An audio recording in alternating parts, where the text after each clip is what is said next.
Hello, everyone, and welcome back to another episode of Spine-Chilling Tales. Tonight, we're diving into a collection of eerie and unsettling stories that are sure to captivate your imagination.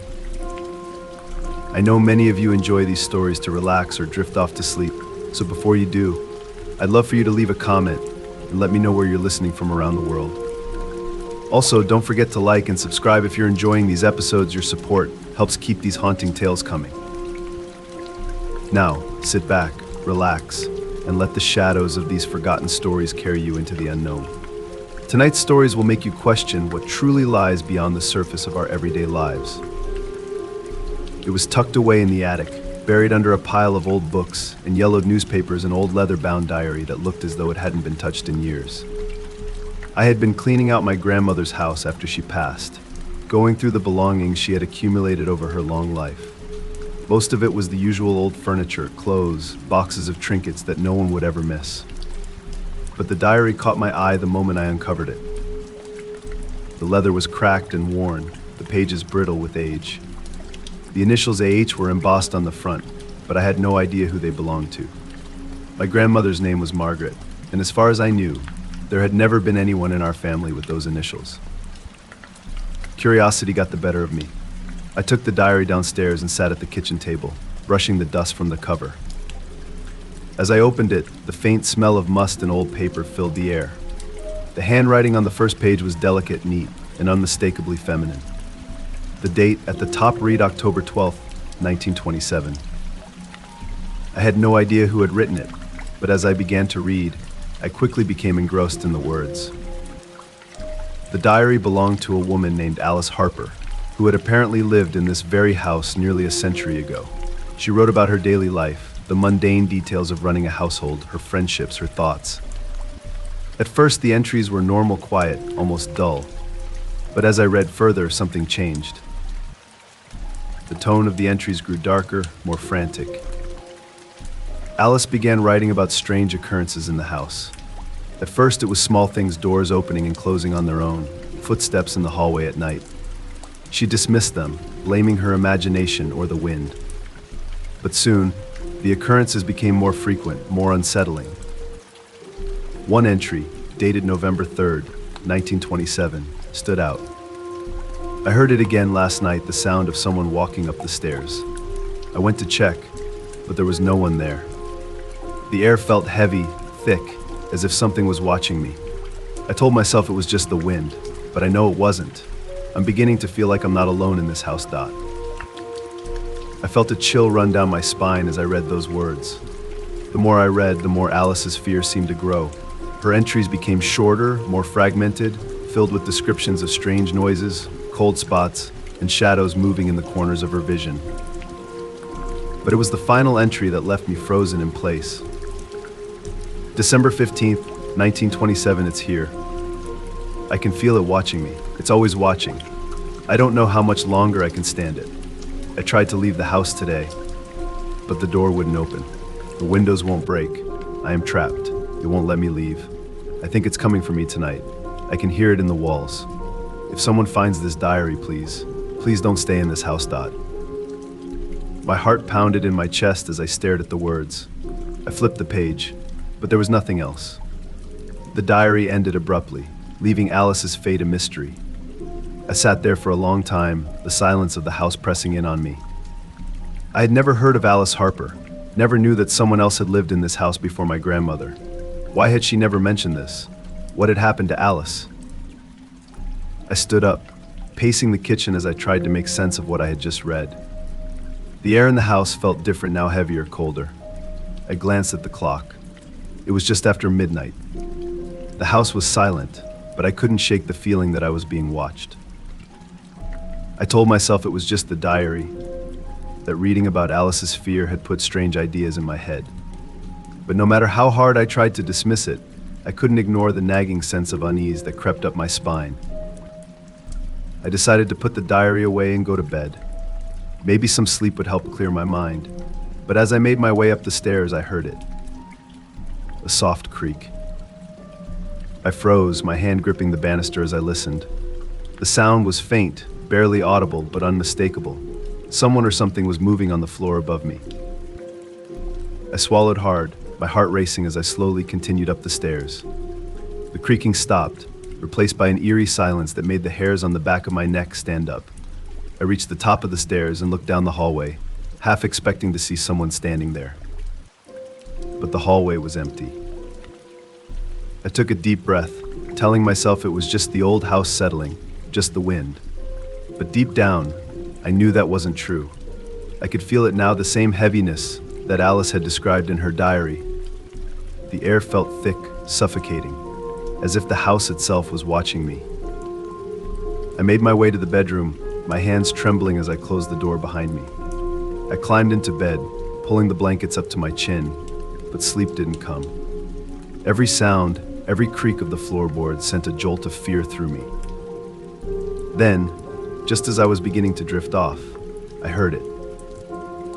A soft whisper. I shot up in bed, my heart pounding. The room was dark, but I could feel something there, lurking just beyond the edge of the shadows. The whisper came again, faint and distant, like someone calling my name. I jumped out of bed, my hands shaking as I fumbled for the light. The room was empty, but the whispering didn't stop. It seemed to come from the walls, from the floor, from all around me. I grabbed the diary, flipping through the pages, hoping to find something, anything that would explain what was happening. But the pages were blank. Every single page. I stared at the diary in disbelief. Just hours ago, it had been filled with Alice's entries, her fears, her warnings. But now the words were gone, as if they had never been there at all. The whispering grew louder, more insistent. My heart raced as I backed toward the door, my pulse pounding in my ears. I had to get out.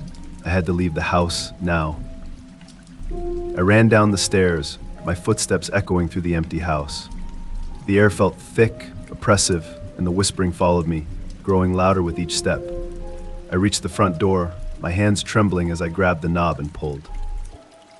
But the door wouldn't budge. I pulled harder, panic surging through me as the whispering became a chorus, voices overlapping and echoing through the house.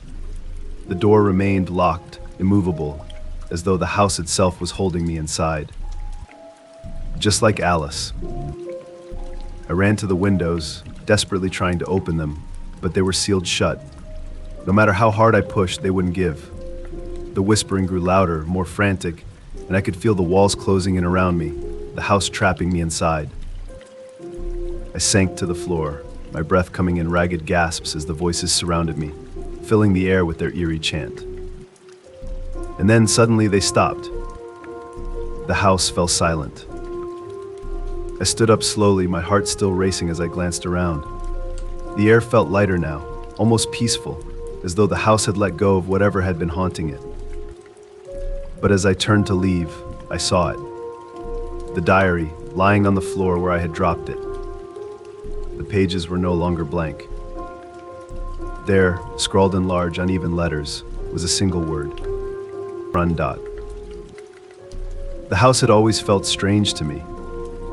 It wasn't anything obvious, no loud creaks in the night or unexplained cold spots. It was more subtle than that, like the way the shadows seemed to stretch just a little too far across the walls, or how the rooms never felt quite as warm as they should have. But it wasn't until I found the key that everything started to make sense. It had been my grandmother's house, passed down to me after her death. She had lived there for most of her life, and as a child, I spent countless summers exploring its many rooms and hallways. It was a large, old Victorian house, filled with antique furniture and knickknacks from generations past. It had always felt like a home to me, despite its oddities. When I inherited the house, I moved in without a second thought. At first, everything was fine. I busied myself with organizing, cleaning, and getting used to my new life there. But after a few weeks, I began to notice the feeling of being watched. It was subtle at first, just a flicker of unease in the back of my mind. But the longer I stayed in the house, the more pronounced it became. One evening, I decided to tackle the attic. It was the one part of the house I hadn't touched since moving in. The attic had always been off limits when my grandmother was alive, and even as an adult, I had avoided it, feeling an irrational sense of dread whenever I thought about going up there. But I couldn't ignore it forever. If I was going to live in the house, I needed to clean it out and see what my grandmother had stored up there all those years. Armed with a flashlight and a duster, I climbed the narrow staircase that led to the attic, the wooden steps creaking under my weight. The attic was exactly as I had imagined, dark, dusty, and filled with old furniture covered in sheets. The air was thick with the smell of mildew and age, and cobwebs hung in the corners, undisturbed for who knew how long. As I shone my flashlight around, I felt a chill crawl up my spine. There was something about the attic that felt wrong. I pushed the thought aside and started sorting through the boxes and furniture. Most of it was junk, old clothes, broken toys, and bits of furniture that had seen better days. But then, I found something that caught my attention. It was a small, ornate wooden box, hidden under a pile of old blankets. The box was intricately carved, with delicate patterns that spiraled across its surface. It was beautiful, unlike anything I had ever seen in the house before. I picked it up, surprised at how heavy it was. I tried to open it, but it was locked. My heart raced as I stared at the box. There was no keyhole, no obvious way to open it, but something about it felt important, like it was meant to be found. I set the box aside, determined to figure out its secret. That night, I couldn't stop thinking about the box. I lay in bed, staring up at the ceiling, my mind racing with possibilities. What was inside? Why had my grandmother kept it locked away in the attic? The more I thought about it, the more I felt a growing sense of unease, as if the box was watching me. The next day, I returned to the attic, determined to find a way to open it. I searched through the piles of junk, hoping to find a key, but there was nothing. Frustrated, I almost gave up until I noticed something unusual. There was a loose floorboard near the corner of the attic, slightly raised as if someone had pried it up before. My heart skipped a beat as I knelt down, carefully lifting the board. Beneath it, nestled in the dust, was a small, iron key. The key was old, rusted, but it looked like it might fit the lock on the box. I held it in my hand, my fingers trembling as I carried it over to the wooden box. My breath caught in my throat as I inserted the key into a hidden seam along the edge. It fit perfectly. I hesitated for a moment, my heart racing as I wondered what I was about to uncover. Then, with a deep breath, I turned the key. The box clicked open with a soft, almost imperceptible sound. Inside, there was only one item, a small, leather-bound journal. The pages were yellowed with age, and the cover was worn and cracked. I picked it up carefully, my hands trembling as I opened it to the first page. The handwriting was my grandmother's. My pulse quickened as I began to read. The journal was filled with entries, each one more unsettling than the last. At first, they were simple notes about the house, its history, and the repairs she had made over the years. But as I read further, the tone of the entries changed. She wrote about strange occurrences, shadows that moved on their own, voices in the walls, and the feeling of being watched. She described how the house seemed to change, shifting in subtle ways that she couldn't explain. Doors that had been closed would suddenly be open, and rooms that had once felt safe now felt suffocating. But it was the last few entries that chilled me to the bone. In her final days, my grandmother had become obsessed with the attic. She wrote about hearing whispers coming from above, voices calling her name in the dead of night. She described how the feeling of being watched had intensified until she could no longer sleep. She wrote about a presence, something she couldn't see, but could feel waiting for her in the attic. And then, in the very last entry, she mentioned the box. She had locked it away, hidden it in the attic, hoping to keep whatever was inside from escaping. But she feared it was too late. The presence was growing stronger, and she didn't know how much longer she could resist its call. I closed the journal, my hands shaking. My mind raced as I tried to process what I had just read. The box, the key, the journal, it all seemed impossible, but I couldn't deny what I had seen. I looked around the attic, the shadows stretching across the walls, darker than they had been before. The air felt heavy, suffocating, and I could feel the presence my grandmother had written about, watching me from the corners of the room. I knew I had to leave. I had to get out of the house, away from the attic, away from whatever had been locked inside that box. But as I turned to go, I heard it. A whisper. It was soft, barely audible, but it sent a chill down my spine. I froze, my heart pounding in my chest as I listened. The whisper grew louder, more insistent, and I realized it was coming from the box. I glanced down, my breath catching in my throat as I saw the lid of the box begin to shift, as if something inside was trying to push its way out. The key was still in the lock, and I knew, without a doubt, that I had made a terrible mistake by opening it. I grabbed the box, slamming the lid shut, my hands shaking as I locked it once more. But the whispering didn't stop. It filled the room now, echoing off the walls, growing louder and louder until I thought I might scream. I ran. I left the attic, the house, and never looked back. To this day, I don't know what was inside that box or what my grandmother had been trying to keep at bay. But sometimes, in the dead of night, I can still hear the whispering, faint and distant, as if it's calling out to me. And I wonder if one day it will find me again. It all started when I noticed the chair. The old rocking chair that had been sitting in the corner of my living room for years. It had belonged to my great aunt, a hand-me-down piece of furniture that I had never thought much of. It was plain, with a faded cushion and a few scuffs on the wooden arms. It never rocked anymore, it just sat there, collecting dust. At least that's what I thought. It was a rainy Sunday afternoon when I first noticed it. I'd been sitting on the couch, reading a book, the sound of the rain tapping against the window providing a soothing backdrop. Out of the corner of my eye, I saw the chair move. Just a slight rock, back and forth, as though someone had nudged it. I turned to look at it, my brow furrowing in confusion.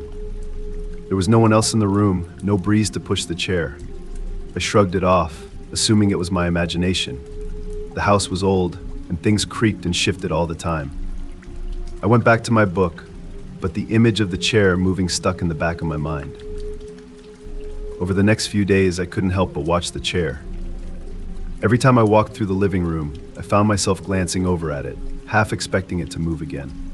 For the most part, it stayed still, as it should.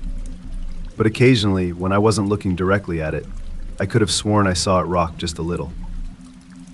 One night, after a long day at work, I was sitting on the couch, flipping through channels on the TV. The house was quiet, the kind of stillness that made every creak seem louder than usual. I wasn't paying much attention to anything in particular until I heard the unmistakable sound of wood scraping against wood. I froze, my eyes darting to the chair. It was rocking. Not just a gentle sway like before, but a steady, deliberate rocking back and forth, as though someone was sitting in it. My heart raced as I stared at the chair, my mind struggling to make sense of what I was seeing. There was no one in the room, no wind, no draft, nothing that could explain why the chair was moving. I stood up slowly, my breath catching in my throat as I took a step toward the chair. The rocking stopped abruptly, and the room fell silent. The air felt heavy, thick with something I couldn't quite describe, like I was being watched.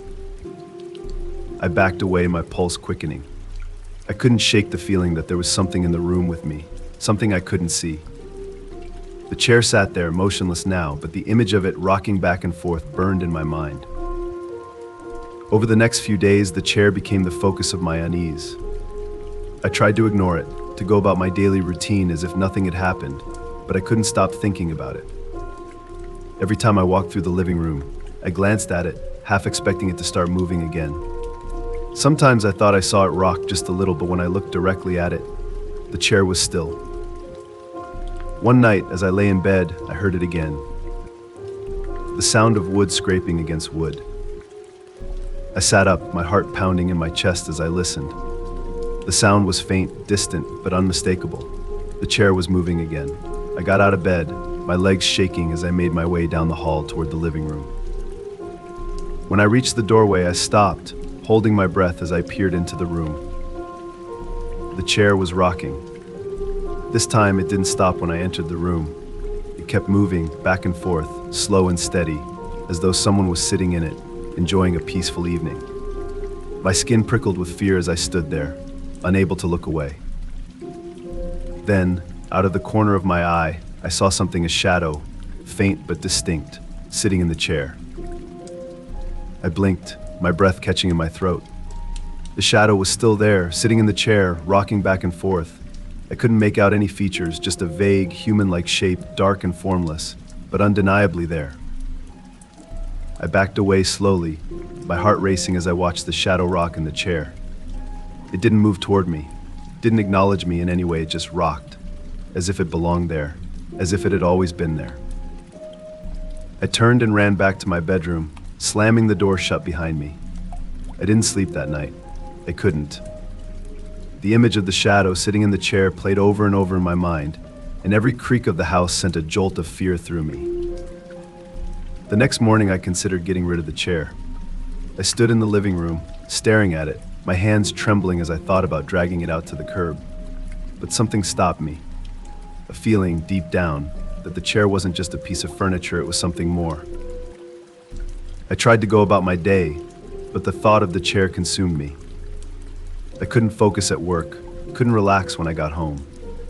Every time I passed through the living room, I felt its presence, watching me, waiting for me to notice it again. Then, one evening, I decided to confront it. I sat on the couch, facing the chair, my heart pounding in my chest. I waited, my eyes fixed on the old rocking chair, daring it to move. For a long time, nothing happened. The house was silent, and the chair remained still. But then, slowly, it began to rock. My breath caught in my throat as I watched it, my pulse racing. The chair rocked back and forth, slow and deliberate, as if someone were sitting in it. And then, I saw it, the shadow. It was there again, faint but visible, sitting in the chair, rocking.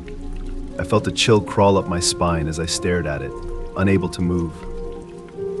"Who are you?" I whispered, my voice barely audible. The chair stopped. The shadow didn't move, didn't respond, but I could feel its eyes on me, cold, unblinking. The air in the room grew thick, heavy, and I felt a pressure in my chest, like I couldn't breathe. I stood up, my legs shaking as I backed away from the chair. The shadow remained in place, silent and still, but I knew it was watching me. I turned and left the room, my heart pounding in my ears. That night, I made the decision to get rid of the chair. I couldn't live like this anymore, couldn't bear the thought of that shadow sitting in my home, watching me. The next morning, I dragged the chair out to the curb, my hands trembling as I left it there. But even after the chair was gone, I couldn't shake the feeling that it hadn't really left. The house felt different now, quieter, but not in a comforting way. It was as if the air itself was holding its breath, waiting. I couldn't relax, couldn't sleep. Every time I closed my eyes, I saw the shadow, sitting in the chair, rocking back and forth. And then one night, I heard it again. The sound of wood scraping against wood. I shot out of bed, my heart racing as I listened. The chair was gone. I had gotten rid of it. But the sound was unmistakable. The chair was rocking again. The music box had been a gift, though I couldn't remember who had given it to me. It had been sitting on my bookshelf for as long as I could remember, gathering dust among the trinkets and old books that I rarely touched. It was a small, delicate thing, wooden, with intricate carvings along the edges and a tiny brass handle on the side. The kind of item you'd expect to find in an antique shop, forgotten by time. I had never paid much attention to it. In fact, I wasn't even sure if it still worked. But one night, as I sat alone in my apartment, something drew me to it. It was late, well past midnight, and the apartment was silent, save for the occasional creak of the floorboards. I was sitting on the couch, trying to unwind after a long day at work, when I noticed the music box. It caught my eye for the first time in what felt like years, and before I knew it, I was standing in front of the bookshelf, reaching for it. The wood felt cool and smooth under my fingers as I lifted the box from its place. I turned it over in my hands, studying the intricate carvings that adorned its surface. There was something almost hypnotic about the patterns, the way they swirled and twisted across the wood, as though they were moving. Without thinking, I wound the brass handle on the side. At first, nothing happened. The box remained silent, the mechanism inside too old or too rusted to work properly. I sighed, setting it down on the coffee table, thinking that was the end of it. But just as I turned to walk away, the music started. It was soft at first, barely audible, but as the notes drifted through the room, they grew louder, clearer. It was an old melody, one I couldn't quite place, but familiar in a way that sent a chill down my spine. The tune was haunting, slow and deliberate, each note hanging in the air like a whisper. I stared at the music box, my heart pounding. I had wound the handle just a few times, but the music kept playing, the notes echoing through the room with an eerie persistence. Something about the melody felt wrong. I moved closer to the box, watching as the tiny mechanism inside turned, the gears clicking softly with each revolution. The music continued, unbroken, as though it would never stop. And then I saw it. The lid of the box was moving. It was subtle at first, a barely noticeable shift in the wood, but as I watched, the lid began to lift. My breath caught in my throat as I took a step back, my eyes locked on the box. The music grew louder, more intense, as the lid slowly creaked open, revealing the inside of the box. There was nothing inside, just darkness. The music box continued to play, the notes growing more dissonant, more distorted, as the lid opened wider. The melody that had once seemed familiar now felt wrong, twisted, like a song played backward. I wanted to close the lid, to stop the music, but I couldn't move. My feet felt rooted to the floor, and my hands refused to obey me. As the lid opened fully, the music stopped. Silence filled the room, thick and oppressive. My heart pounded in my chest as I stared at the open box, waiting for anything to happen. Then, slowly I heard it. A whisper. It was faint, barely audible, but it sent a chill down my spine. The whisper wasn't coming from the box, it was coming from the room. I turned, scanning the apartment for the source of the sound, but there was no one there. The room was empty. The whisper grew louder, more insistent, like someone was standing just behind me, speaking in a language I couldn't understand. My pulse quickened as I backed away from the music box, my breath coming in short, shallow gasps. "Who's there?" I whispered, my voice trembling. No response. The whispering continued, filling the room, swirling around me like a cold breeze. I glanced back at the music box, and that's when I saw the shadows. They were faint at first, just flickers of darkness at the edge of my vision. But as I stared, they grew darker, more defined. They moved along the walls, creeping across the floor, stretching toward me like fingers reaching out from the darkness. I stumbled backward, my heart racing as the shadows closed in around me. The whispering grew louder, more frantic, and I could feel the air grow cold, colder than it should have been. My hands shook as I tried to turn on a light, to break the darkness, but the switch wouldn't budge. The lights remained off, leaving me alone in the dim glow of the moonlight filtering through the window. The shadows were everywhere now, crawling across the walls, slithering along the floor, growing closer with every passing second. The whispering had become a chorus, voices overlapping and intertwining, speaking words I couldn't understand. My eyes darted back to the music box, and I saw something I hadn't noticed before. Inside the box, where there had once been only darkness, there was now a figure. It was small, almost like a doll, but its features were twisted, grotesque. Its eyes were hollow, and its mouth was twisted into a cruel grin. The figure was staring at me, its tiny hands reaching out from the box, as though it wanted to pull me inside. I froze, my breath catching in my throat as the figure began to move. It climbed out of the box, slowly, deliberately, its limbs moving with a sickening fluidity. I stumbled backward, my pulse pounding in my ears as I watched it crawl onto the coffee table. It stood there for a moment, its hollow eyes fixed on mine, before it took a step forward. I turned and ran. I bolted out of the apartment, my heart racing as I fled down the hallway, the whispering still echoing in my ears. I didn't stop until I was outside, standing in the cold night air, gasping for breath. I didn't sleep that night. I couldn't.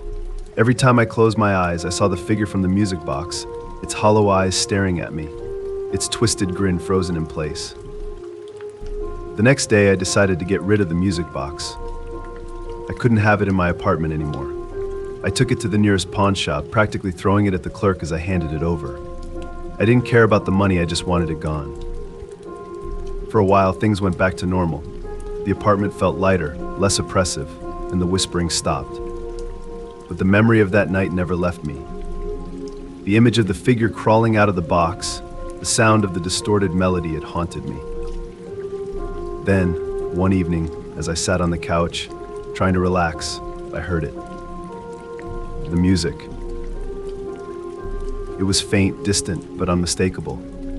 The same haunting melody that had played from the music box, drifting through the apartment like a ghostly echo. I stood up, my heart pounding as I listened. The music was coming from the bookshelf, the same spot where the music box had once sat. But the music box was gone. I moved into the apartment in early spring. It wasn't anything fancy, just a small, one-bedroom unit in an older building on the outskirts of town. The rent was cheap, and the location was convenient, so I took it without a second thought. The place had character: old hardwood floors, tall windows, and a bit of wear and tear that gave it charm. But it didn't take long for me to realize that something was off about the place. At first, it was little things. The feeling of being watched even when I was alone. A draft that seemed to come from nowhere, despite the windows being tightly shut. I brushed it off, telling myself it was just my imagination. After all, moving into a new place always came with a bit of adjustment. But as the days passed, the feeling of unease grew stronger. It was the window in the living room that unsettled me the most. The window faced the street, and during the day it let in plenty of sunlight. But at night, it was different. No matter how tightly I closed the curtains, I always felt like someone was standing just outside, watching me. I tried to ignore it, to go about my evening routine as usual, but every night as I sat on the couch or prepared dinner, I could feel the weight of unseen eyes on me. I would glance over at the window, expecting to see someone standing there, but there was never anyone. Just the dark outline of the street beyond the glass. One night, I decided to confront my irrational fear. I sat on the couch, staring at the window, daring whatever it was to reveal itself. I told myself there was nothing there, that I was just being paranoid. The apartment was silent, save for the faint hum of the refrigerator, and the curtains were drawn, blocking out the streetlights outside. But the feeling of being watched remained. I stood up and crossed the room, determined to prove to myself that there was nothing to be afraid of. With a deep breath, I grabbed the edge of the curtain and pulled it open. My heart skipped a beat. Standing on the sidewalk, just beyond the reach of the streetlight, was a man. He was tall, his face hidden in shadow, but I could see his outline clearly, his broad shoulders, the way he stood perfectly still, facing my window. I froze, my hand still gripping the curtain as I stared at him.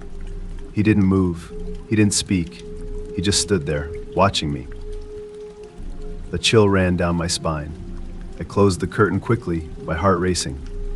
I backed away from the window, trying to calm the rising panic in my chest. It was just a coincidence, I told myself. The man had probably been passing by, and I had startled him when I opened the curtain. But deep down, I knew that wasn't true. For the rest of the night, I couldn't shake the image of the man standing outside my window. I checked the locks on the doors and windows twice before going to bed. But even then, sleep didn't come easily. Every creak of the floorboards, every gust of wind outside, made me jump. The next day, I tried to forget about it. Maybe the man was just a passerby, a coincidence. But as night fell again, the unease returned. I sat on the couch, my eyes constantly drifting toward the window, half expecting to see him there again. And then, just like before, I felt it.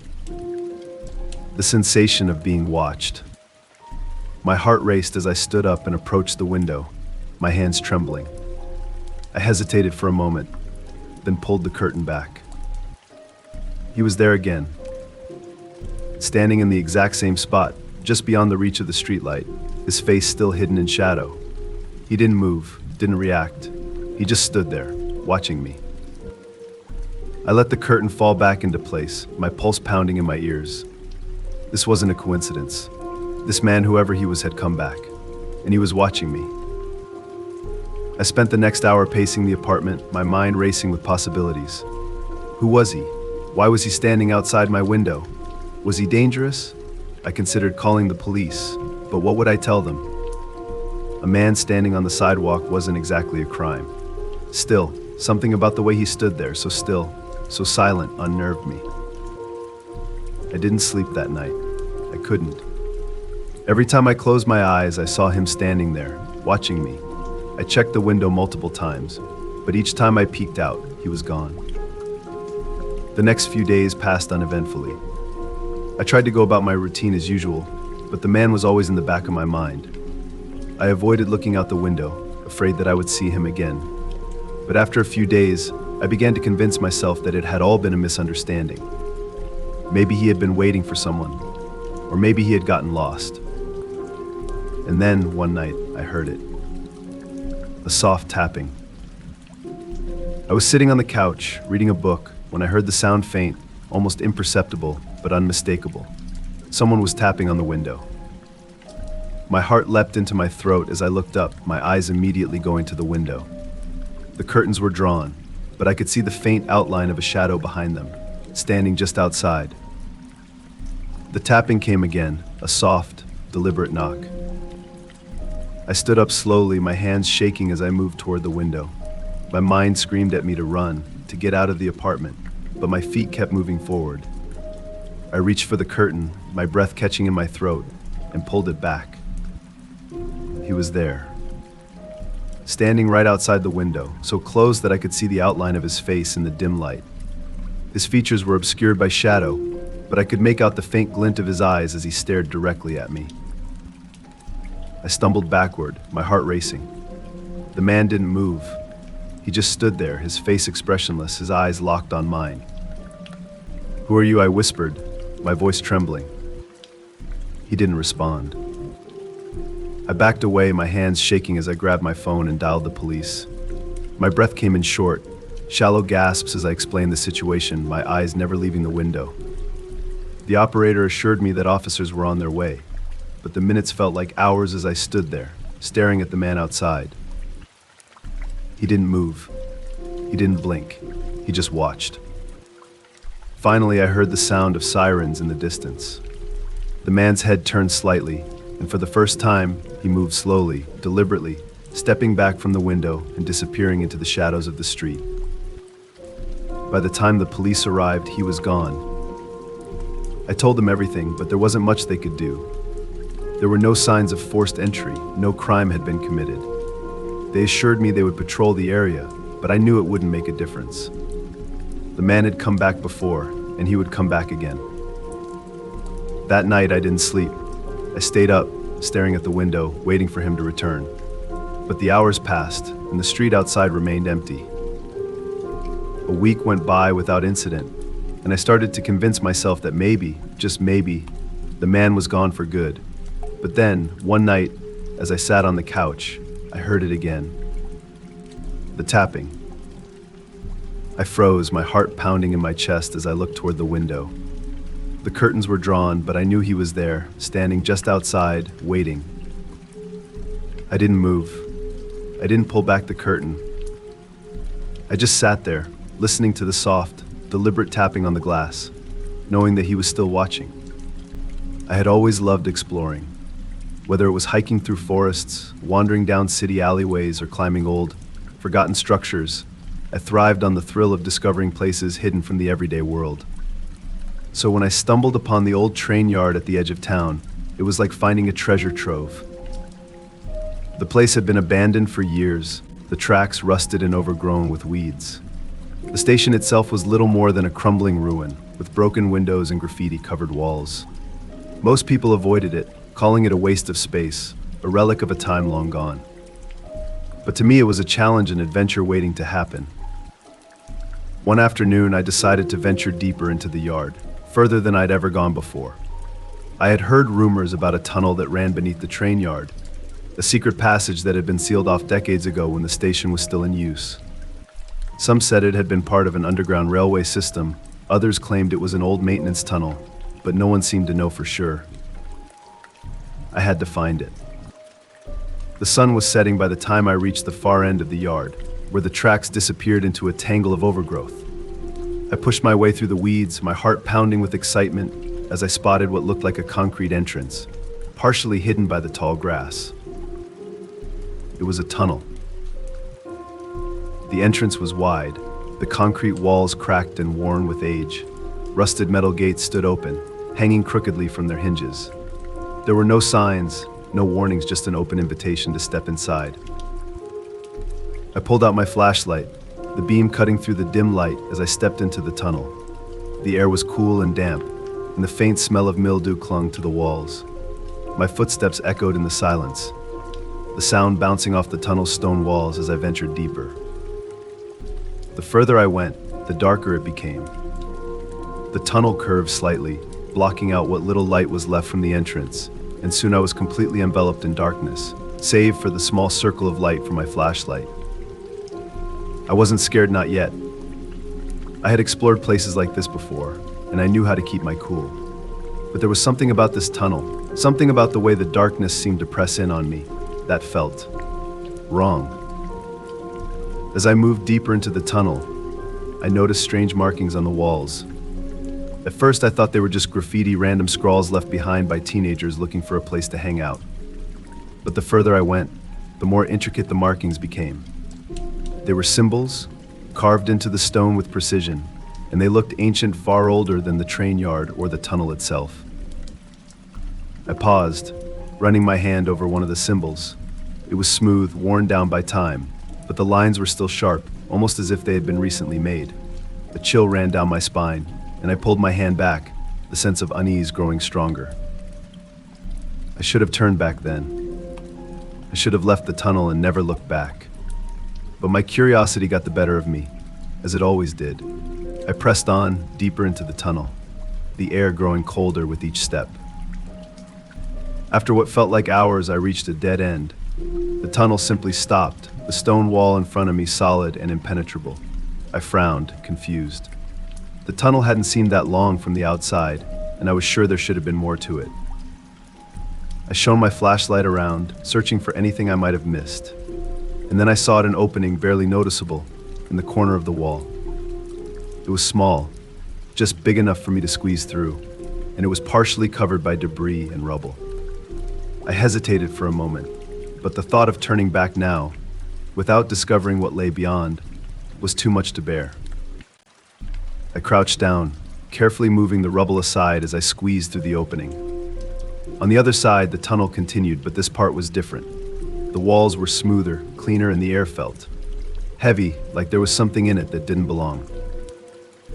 I stood up, shining my flashlight down the tunnel. It was long and straight, disappearing into the darkness ahead. My footsteps echoed strangely, the sound distorted as if the tunnel was swallowing it up.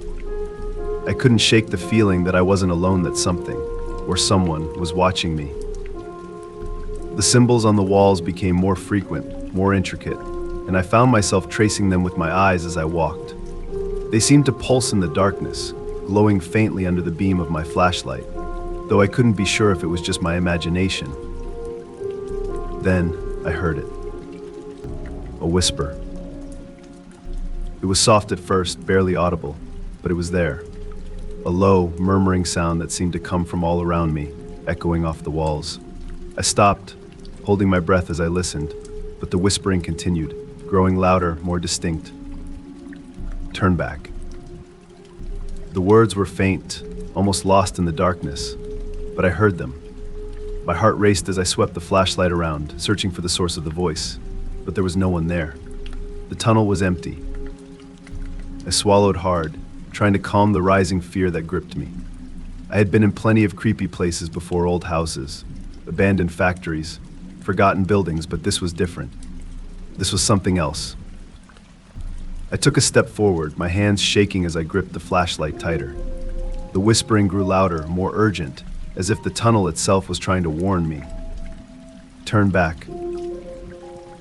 I should have listened, but I didn't. I pressed on, my footsteps quickening as I tried to ignore the voice. The tunnel stretched on, seemingly endless, and I began to wonder if I had somehow gotten lost. The air grew colder with each step, and the darkness felt thicker, more oppressive. Then I saw something up ahead, just at the edge of my flashlight's beam. A figure. I froze, my breath catching in my throat. The figure stood motionless in the darkness, its form barely visible in the dim light. For a moment, I thought it was just a shadow, a trick of the light. But then it moved. The figure stepped toward me, slow and deliberate, and I felt a surge of terror wash over me. I stumbled back, my flashlight shaking in my hand as I tried to get a better look. But the figure remained shrouded in darkness, its face hidden, its movements slow and deliberate. I turned and ran. I didn't look back. I didn't care what the figure was or why it was there. All I knew was that I had to get out of that tunnel, and fast. The whispering followed me as I ran, growing louder, more frantic. I turned back. My heart pounded in my chest as I raced through the tunnel, the walls closing in on me, the darkness pressing down. The opening I had crawled through was up ahead, just a few more steps. I dove through it, scrambling to my feet as I burst into the original part of the tunnel. The whispering stopped. I stood there, gasping for breath, my hands shaking as I tried to make sense of what had just happened. The tunnel was silent now, as if nothing had ever been there. But I knew what I had seen, what I had heard. I didn't waste any more time. I ran out of the tunnel, through the overgrown weeds, and didn't stop until I was back on the streets of the town. The train yard was quiet, the evening air cool and calm, but I couldn't shake the feeling that something was watching me from the shadows. I never went back to the tunnel after that. But sometimes late at night, when the world is quiet and the darkness feels too thick, I can still hear the whispering. It was late, and the city streets were bathed in the soft, flickering glow of streetlights as my shift as a taxi driver neared its end. The night had been uneventful so far, with nothing more than the usual fare's tired office workers heading home, a few tourists lost in the city, and the occasional group of friends enjoying a night out. I was tired, my eyes heavy as I made my way down a quiet avenue, debating whether or not I should call it a night. But something told me to take just one more fare. As I drove down the nearly deserted street, I saw him a lone figure standing on the curb, hand raised, signaling for a ride. There was nothing particularly unusual about him. He looked like any other late-night fare dark coat, hood pulled up against the cold, hands stuffed into his pockets as he waited. I pulled over, and he quickly opened the back door, sliding into the seat without a word. Where did I ask, glancing at him in the rearview mirror?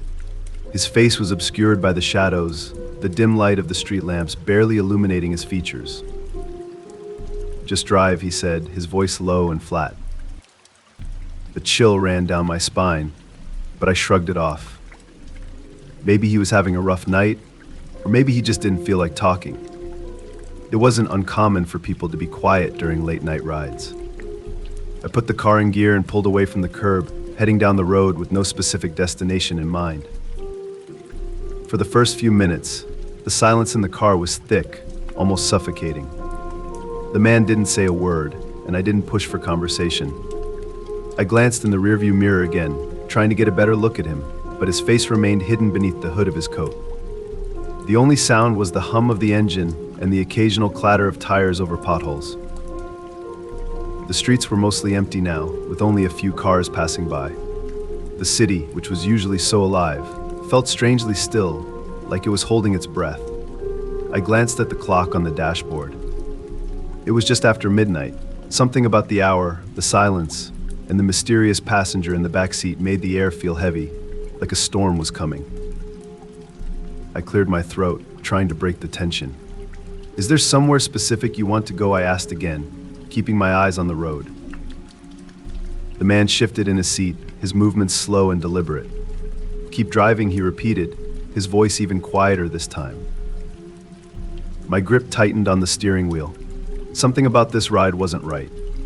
I'd been driving Taxis long enough to know when something was off, and this guy was definitely giving me that feeling. But there was no real reason to worry, I told myself. Maybe he was just drunk, or maybe he didn't want to go home. People were weird at this hour. Still, I couldn't shake the sense of unease creeping up my spine.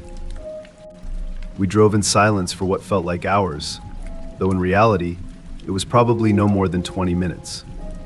The city passed by in a blur, and the streets seemed to get darker the further we went.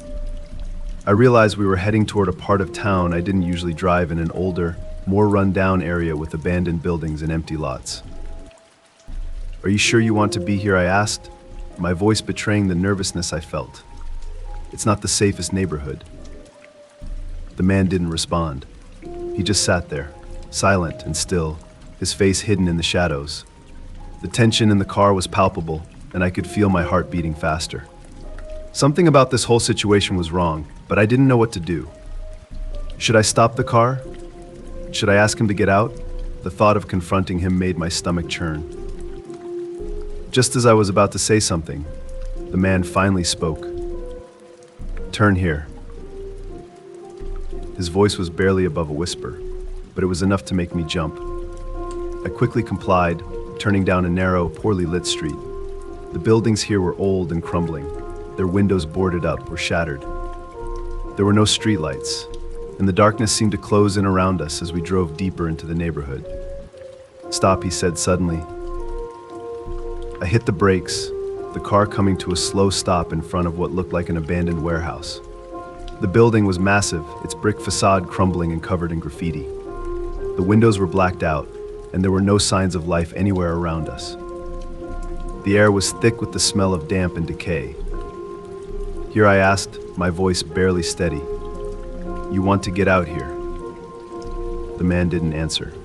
Instead, he reached into his coat, and for a brief, terrifying moment, I thought he was going to pull out a weapon. My heart pounded in my chest as I gripped the steering wheel, preparing for the worst. But instead of a gun or a knife, he pulled out a folded piece of paper. He leaned forward, slipping it through the gap between the front seats and into my hand.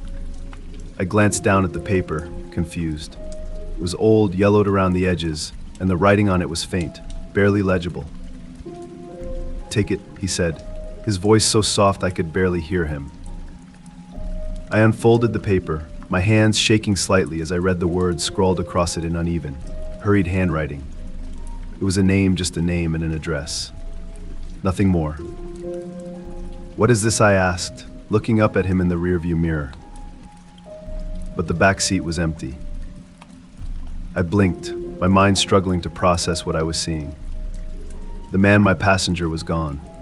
The door hadn't opened. There hadn't been a sound. He had simply vanished. Panic surged through me, and I twisted around in my seat, scanning the back of the car for any sign of him. But there was nothing. The seat was empty, as though he had never been there at all. I stared at the paper in my hand, my pulse racing. The name and address were still there, clear as day, but the passenger, the mysterious man who had handed it to me, had disappeared without a trace. I sat there for what felt like an eternity, my mind reeling. Had I imagined the whole thing? Was I hallucinating from exhaustion? I didn't know what to believe. All I knew was that the man was gone, and I was left with nothing but a name and an address that meant nothing to me. Eventually, I put the car back in gear and pulled away from the curb, my hands still trembling on the wheel. I drove in silence, my mind racing as I tried to make sense of what had just happened. The street seemed even darker now, the shadows deeper, and the city more foreign than it had ever felt before. I didn't know what to do with the paper. Part of me wanted to crumple it up and throw it away, to forget the whole thing had ever happened. But another part of me, a part one, couldn't quite explain, felt compelled to hold on to it. I didn't know why, but I couldn't bring myself to get rid of it. When I finally got home, I unfolded the paper again, staring at the name and address written there. I didn't recognize the name, and the address was in a part of the city I had never been to before. But something about it nagged at me, pulling at the edges of my curiosity. The next day, I found myself driving to the address. It was an old house, tucked away on a quiet street in a neighborhood I had never even heard of. The windows were dark, and the yard was overgrown with weeds. It looked like no one had lived there for years. But something drew me in. I knocked on the door, half expecting no one to answer. But after a few moments, the door creaked open, revealing an old woman standing in the shadows. Her eyes were sharp, and she seemed to be expecting me. "I've been waiting for you," she said, her voice soft but steady. My heart skipped a beat, and I felt a chill run down my spine. I didn't know what to say, so I simply handed her the same paper the mysterious passenger had given me the night before. She took it without a word, unfolding it and nodding slowly as she read the name written there. "Thank you," she said, her voice barely above a whisper. Before I could ask her anything, she closed the door, leaving me standing on the porch, confused and shaken. I never saw the mysterious passenger again, but to this day I still wonder who he was and why he chose me. It was a quiet evening at the warehouse, the kind of evening where everything felt routine.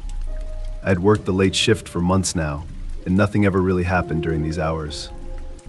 The buzz of fluorescent lights hummed in the background as I and a few coworkers moved boxes from one side of the vast storage room to the other. It was monotonous work, but the pay was good, and I didn't mind the quiet. That is, until something unexpected happened. I was pushing a hand truck loaded with boxes when I noticed an unmarked box sitting near the back of the warehouse. It wasn't unusual to find boxes here and there, but something about this one felt different. It was large, about the size of a small refrigerator, and unlike the other packages, it had no shipping labels, no addresses, no markings of any kind. It was just there. I stopped in my tracks, staring at the box for a moment. My instincts told me something was off. We were a big warehouse and every package had a destination, a code, something to track it. But this one was blank, sitting alone, as if it had been forgotten or placed there deliberately. "Hey, you see that?" I called out to one of my coworkers, Jake, who was working nearby. Jake glanced over, shrugging. "Probably just something that got missed. You know how these things go. We'll deal with it later." I nodded, but the unease gnawed at me. Later? What if it wasn't just a mistake? I couldn't shake the feeling that the box wasn't supposed to be there. I decided to check it out on my own, curiosity getting the better of me. I wheeled the hand truck over and stopped in front of the box. Up close, it looked even stranger. The cardboard was old, worn around the edges, but it had no damage or signs of wear that you'd expect from something that had been shipped. It was as if the box had just appeared out of nowhere, untouched by time or handling. There was no tape sealing it, no markings on the top, nothing. My heart started to beat a little faster. I knew I shouldn't open it. Company policy was clear: unmarked packages were to be reported, not tampered with. But there was something about this box, something that seemed to call to me. Before I could stop myself, I grabbed a box cutter from my pocket and carefully sliced along the top, peeling back the cardboard flaps. Inside, there was nothing but darkness. I frowned, confused. I reached in, feeling around, but my fingers brushed against something cold and metallic. What the... I pulled my hand back, gripping the object I had found. It was a small metal cylinder, smooth and cool to the touch. I lifted it out of the box and held it up to the light. It was about the size of a thermos, with strange symbols etched into its surface, symbols I didn't recognize. I turned the cylinder over in my hands, examining it from every angle. There was something unsettling about it. The symbols seemed to twist and shift in the light, almost as if they were alive. I shook my head, trying to shake off the weird feeling creeping up my spine.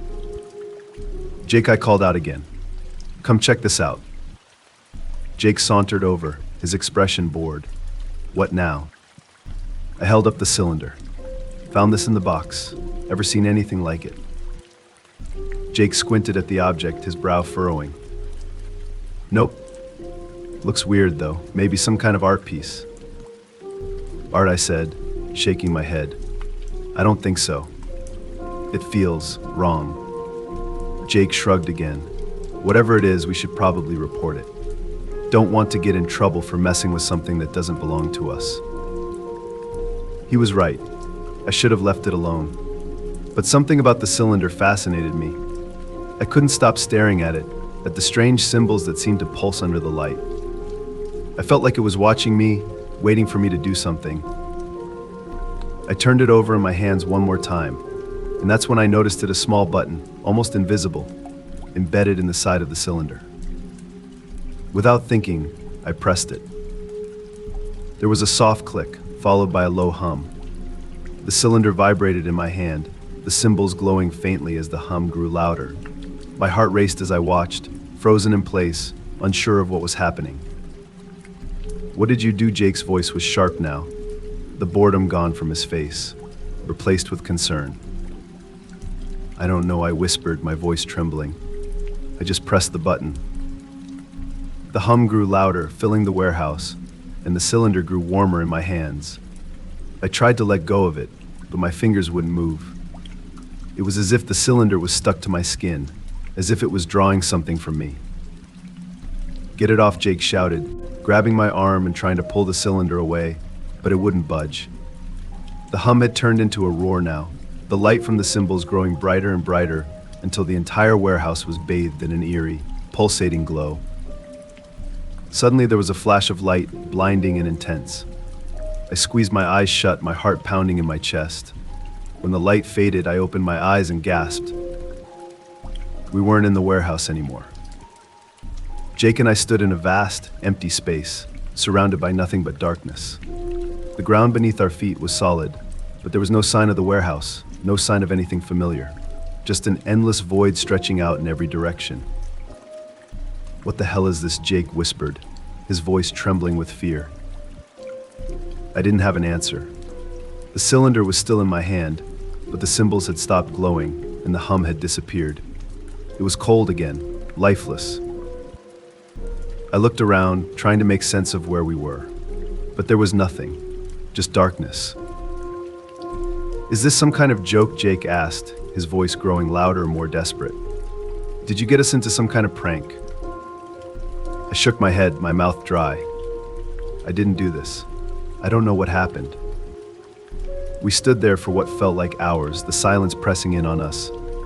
There was no sound, no movement, nothing but the steady thump of my own heartbeat in my ears. Then, out of the darkness, came a voice. "Welcome." The voice was deep, resonant, and it seemed to come from everywhere at once. Jake and I spun around, searching for the source, but there was no one there. Just the voice, echoing through the void. "Who's there?" Jake shouted, his voice cracking with fear. The voice didn't answer. Instead, a figure appeared in front of us, materializing out of the darkness. It was tall, impossibly tall, and cloaked in shadows. Its face was hidden, but I could feel its gaze on us, cold and unfeeling. "You have opened the box," the figure said, its voice calm, almost amused. "And now you are here." "Where is here?" I demanded, my voice shaking. The figure didn't answer. It simply stood there, watching us, its presence oppressive and terrifying. I clutched the cylinder tighter, my mind racing. I didn't know where we were or how we had gotten here, but I knew one thing for sure: we needed to get out. "What do you want from us?" I asked, my voice barely above a whisper. The figure tilted its head as if considering my question. Then it spoke again. "You have opened the door," it said. "Now, you must face the consequences." Before I could ask what it meant, the ground beneath us began to shift. The solid surface we had been standing on cracked and crumbled, and I felt myself falling, plummeting into the darkness below. I screamed, my hand still gripping the cylinder as I tumbled through the void. Jake's voice echoed beside me, but I couldn't see him. Everything was spinning, disorienting, and the darkness closed in around me. And then, nothing. It started with small things unnoticed, seemingly insignificant. A shift in the air, a flicker of movement at the corner of my vision. At first, I thought it was nothing more than exhaustion. I had been working long hours, burning the candle at both ends, and my mind was playing tricks on me. At least that's what I told myself. It wasn't until the night I saw him that I realized something was terribly wrong. I had just moved into a new apartment, a small but comfortable place on the third floor of an old building. The rent was cheap, and the location was perfect, so I didn't mind that the place had a bit of wear and tear. It had character, the landlord had said, and I had nodded, eager to settle in. The apartment had a large bathroom mirror, old and slightly tarnished, but it added a certain charm to the place. I spent my first few nights there unpacking, arranging furniture, and getting used to the new surroundings. Everything seemed normal until it wasn't. It was late, well past midnight, when I first saw him. I had been getting ready for bed, brushing my teeth in front of the mirror, when something caught my eye. At first I thought it was just a reflection, a trick of the light, perhaps, but then I saw it clearly. A man was standing behind me, in the mirror. I spun around, heart pounding, but the bathroom was empty. There was no one there, just me, and the faint hum of the building's old pipes. My breath came in shallow gasps as I stared at the spot where the man had been. Nothing. I turned back to the mirror, half expecting him to still be there, but there was only my reflection, pale and shaken. I tried to laugh it off, convincing myself that I was overtired, that I had imagined the whole thing. But the image of the man, tall, shadowy, with piercing eyes, stayed with me. I couldn't shake the feeling that he had been real, that I hadn't imagined it. For the next few days, I avoided the mirror as much as possible. I brushed my teeth quickly, keeping my eyes down, refusing to look at my reflection for more than a second. But no matter how hard I tried to ignore it, the feeling of being watched lingered. Then, one night, it happened again. I was standing in the bathroom, washing my hands, when I caught sight of movement in the mirror. My heart leaped into my throat as I looked up, and there he was, the man, standing just behind me, his eyes fixed on mine. This time, I didn't turn around. I couldn't.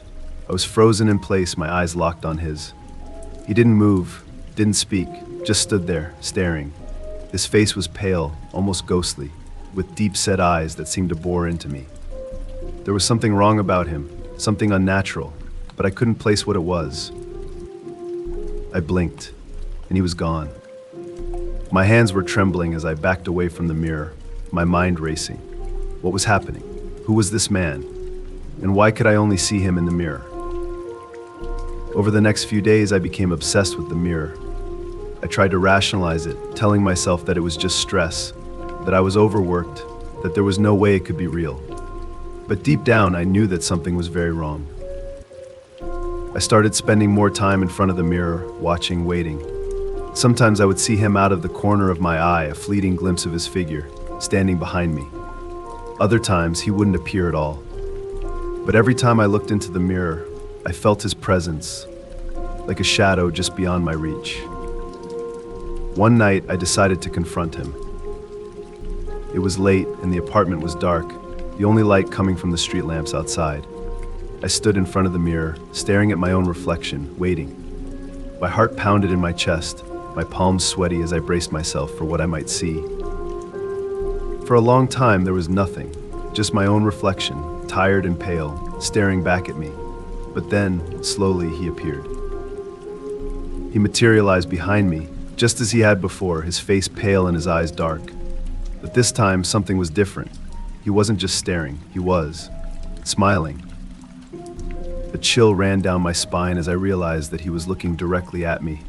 Not through me, not like a reflection, but as if he could see me, really see me. His smile widened, a slow, unsettling grin that made my stomach twist. "Who are you?" I whispered, my voice trembling. The man didn't respond. He just stood there, his eyes gleaming with a strange, dark amusement.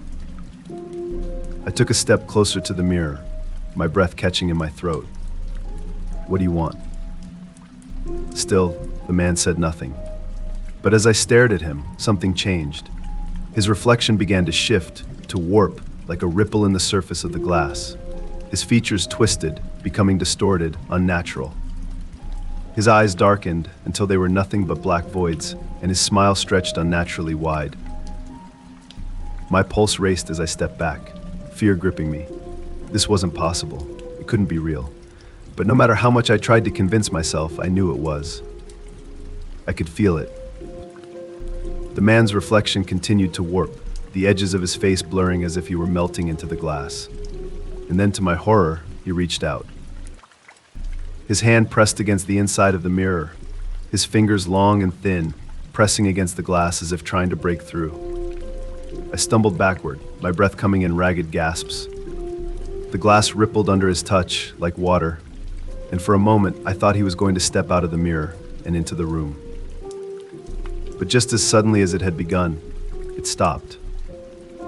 The man vanished, his hand disappearing into the glass, as the mirror returned to its normal, solid state. I stood there, shaking, unable to move, my mind reeling from what I had just witnessed. I didn't sleep that night. I couldn't. Every time I closed my eyes, I saw his face, his dark, twisted smile, his hand reaching out from the mirror. The next morning, I covered the mirror with a sheet, determined never to look at it again. But the damage was done. I knew he was still there, watching, waiting. I could feel his presence every time I walked past the bathroom, every time I closed my eyes. The man in the mirror was still with me, and I had no idea how to make him go away. I considered leaving the apartment, breaking my lease, and finding somewhere else to live. But deep down, I knew it wouldn't matter. The man wasn't bound to the mirror. He was bound to me. The house had been in my family for generations, passed down from one relative to the next. It was a sprawling, old Victorian with creaky floorboards and rooms that seemed to go on forever. As a child, I had spent countless summers running through its halls, playing hide and seek with my cousins and getting lost in its many nooks and crannies. But there was always one room we were forbidden to enter, the locked room. It was on the third floor, tucked away at the end of a narrow hallway. The door was heavy and old, with a brass doorknob that had long since lost its shine. No matter how much we begged or pleaded, our parents would never tell us what was behind that door. All they ever said was, "That room is off limits." As a child, the locked room had been a source of endless fascination. My cousins and I would make up stories about what was inside: treasure, secret passages, or even ghosts. But as I grew older, my curiosity faded, and the room became nothing more than a distant memory. It wasn't until I inherited the house from my grandmother that the locked room came back into my life. I moved into the house a few months after her passing. It was in surprisingly good shape, considering its age, though it needed some repairs. I spent the first few weeks cleaning, organizing, and getting settled. Everything felt familiar, like stepping back into my childhood, except for the locked room. It was still there, just as I remembered it, silent and untouched, its door firmly shut. The key to the room had never been found, and as far as I knew, no one had entered it in decades. I had almost forgotten about it, until one evening when I was exploring the house, rediscovering the spaces that had once been so familiar to me. I stood in front of the door, my hand resting on the brass knob. A wave of nostalgia washed over me, but there was something else too, an odd sense of unease. The house had always felt welcoming, but the locked room, it felt different. I didn't know what had possessed me, but that night I decided to open it. I tried the knob, but as expected, it didn't budge. The lock was old, likely rusted in place after years of neglect. I searched through the house, hoping to find something that might help me unlock it, but there was no sign of a key. Frustrated, I considered giving up. Maybe it was better to leave the room alone, just as my parents had always insisted. But my curiosity got the better of me. I grabbed a few tools from the basement and returned to the door, determined to open it one way or another. It took a bit of work, but after some fiddling with the lock and a few well-placed taps, the door finally gave way with a loud creak. The sound echoed through the empty house, and I felt a strange chill run down my spine.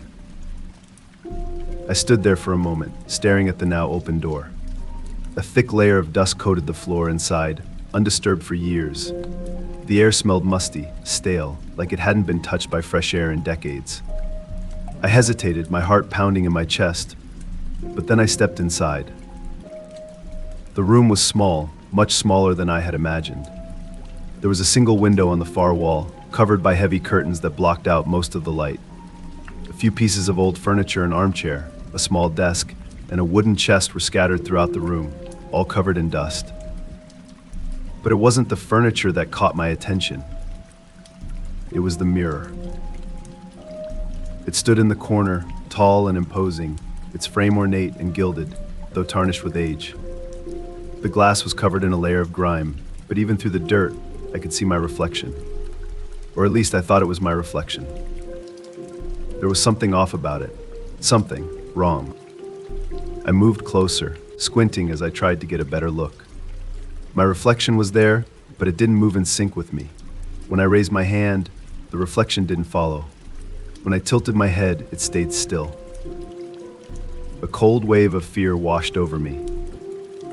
I stared at the mirror, my heart racing. My reflection was smiling, but I wasn't. Its eyes seemed darker, more sunken, and the smile on its face was twisted, unnatural. I took a step back, but the reflection didn't move. It just stood there, staring at me with that same eerie smile. I should have left the room right then and there, but I couldn't move. I was frozen in place, my eyes locked on the mirror. And then the reflection moved. It took a step forward toward the glass, toward me. My breath caught in my throat as I watched, terrified as it reached out, its hand pressing against the surface of the mirror. The glass rippled under its touch, like water, and for a moment, I thought it was going to break through. I stumbled backward, my hands shaking as I turned and bolted from the room. I slammed the door behind me, my heart pounding so hard I thought it might burst out of my chest. I stood there, gasping for breath, unable to comprehend what I had just seen. The house was silent, but the air felt different now, heavier, darker. I wanted to believe that it had been my imagination, that I had simply been spooked by the years of stories about the locked room, but deep down I knew the truth. Something was in that room, something that had been waiting for years, and now that I had opened the door, it was awake. For the next few days, I avoided the third floor. I didn't go near the locked room, didn't even think about it if I could help it. But no matter how hard I tried, I couldn't shake the feeling that I was being watched. Every time I passed by the stairwell, I felt eyes on me, cold and unblinking. At night, I could hear faint noises coming from the third floor, soft creaks, whispers that I couldn't quite make out. The house, once so familiar and comforting, now felt like a prison. One night, the whispers grew louder. I lay in bed, staring at the ceiling, unable to sleep. The air was thick with tension, and the noises from the third floor had become constant scratching like fingernails on wood, and low murmurs that made my skin crawl. Finally, I couldn't take it anymore. I got out of bed, my heart racing as I grabbed a flashlight and made my way to the third floor. The house was dark, but the whispers seemed to guide me, pulling me toward the locked room. When I reached the door, I hesitated. The fear that had been gnawing at me for days was overwhelming, but I knew I couldn't ignore it any longer. Slowly, I reached for the doorknob and opened the door. The room was just as I had left it, silent and still. The furniture was untouched, and the mirror stood in the corner, its surface dark and foreboding. But the whispers were louder now, filling the room, echoing in my head. I stepped inside, my flashlight shaking in my hand, and approached the mirror. The reflection was there again, smiling. But this time, it wasn't just smiling. It was waiting. And before I could react, it reached out, and this time, the glass shattered. It was a quiet Saturday evening, and I found myself alone in the house. The day had slipped by, the sun now a memory beneath the horizon, leaving behind a deep, velvety blue that cloaked the neighborhood in calm. I had spent most of the day running errands, ticking off chores that had accumulated over the week, and now I was finally settled into the soft embrace of my couch, a book in hand, enjoying the peace that had descended upon the house. The quiet was almost eerie in its completeness. Apart from the occasional creak of the old wooden floorboards beneath the weight of time and the low, ever-present hum of the refrigerator, there was nothing to disturb the stillness. But peace, as it often does, has a way of being abruptly shattered, and tonight would be no different. I had just turned the page of my book when I heard a faint clicking sound, so subtle that at first I wasn't even sure I had heard anything at all. My ears perked up, trying to catch the noise again, but the house returned to its restful silence. I dismissed the sound as perhaps the wind playing with the old hinges of the door, a trick of my imagination. But just as I was about to dive back into my reading, the sound came again, more persistent this time. It wasn't the wind. The noise grew more deliberate, the faint but rhythmic click unmistakably coming from the front door. Someone or something was trying to manipulate the lock. My heart began to pound in my chest, the sound of my own pulse now competing with the increasingly insistent clicks at the door. I set my book aside with trembling hands, straining to listen more closely, hoping, praying that it was just my imagination. But the clicks were real, too real, and they were growing louder, more desperate. A wave of fear washed over me as I sat frozen in place. Who could be at my door? It was late and I wasn't expecting anyone. The idea that a friend might drop by unannounced was ridiculous. I had only recently moved to this neighborhood and had yet to establish any close relationships. I was alone, completely and utterly alone. I slowly rose from the couch, making as little noise as possible, every muscle in my body tensing with the effort. My mind raced through 1,000 scenarios, each one more terrifying than the last. Was it a burglar? A prankster? Or something far worse? The not knowing was what terrified me the most. The uncertainty hung in the air like a thick fog, clouding my judgment. I reached for my phone, my fingers trembling as I held it tightly. The thought of calling the police crossed my mind, but a part of me hesitated. What if it was just a misunderstanding? What if the noise stopped as suddenly as it had begun? But then I heard it, a slight jiggle of the door handle. My heart leaped into my throat. This wasn't a misunderstanding. This was real. With my phone still clutched in my hand, I crept toward the hallway, each step careful, quiet. The clicking noise was still there, rhythmic and methodical, a steady reminder of the danger lurking just outside. I could feel my breath catching in my throat, my pulse racing uncontrollably. Every second felt like an eternity. My mind whirled with possibilities. I could try to stay hidden, hope that whoever it was would give up and leave. Or I could call the police, explain the situation, and hope they would arrive before the lock gave way. But there was no guarantee they'd get here in time. My house was isolated at the end of a quiet street, and it could be minutes before help arrived. Minutes that I might not have. The clicking continued, and with it, my anxiety reached a fever pitch. I dialed the emergency number, my fingers barely able to press the buttons as they trembled. The voice on the other end was calm, soothing, but I struggled to match their composure. I gave them my address, my voice low, trying not to let the intruder hear. They assured me that officers were on the way and advised me to stay hidden. Easier said than done. I moved as silently as I could, checking the windows and doors, making sure everything was locked tight. The last thing I wanted was to give whoever was outside an easy way in. My house felt like a fortress, but it was a fragile one. The walls seemed thinner now, the locks weaker. Every corner of my home, once a sanctuary, now felt vulnerable. I retreated to a back room, closing the door behind me and flicking off the light. The darkness enveloped me, and I positioned myself near the window, where I could see the front of the house without being seen. I watched, my breath shallow, as the lock clicking continued unabated. Whoever was out there wasn't giving up. The minutes dragged on, each one heavier than the last. My phone remained silent, no update from the dispatcher, no sign of the police. I kept glancing at the door, waiting for it to burst open, for the intruder to come crashing in. My grip on the phone tightened, my knuckles white with tension. Just when I thought I couldn't take it any longer, I heard the distant wail of sirens. Relief surged through me, a welcome reprieve from the terror that had gripped my heart. The police were on their way. Help was coming. The clicking stopped. Silence fell over the house, and for a moment, I wondered if it was all in my head. But then the flashing lights appeared, casting an eerie glow across the front yard. I could see the police car pull up to the curb, 2 officers stepping out, their flashlights cutting through the darkness like beacons of hope.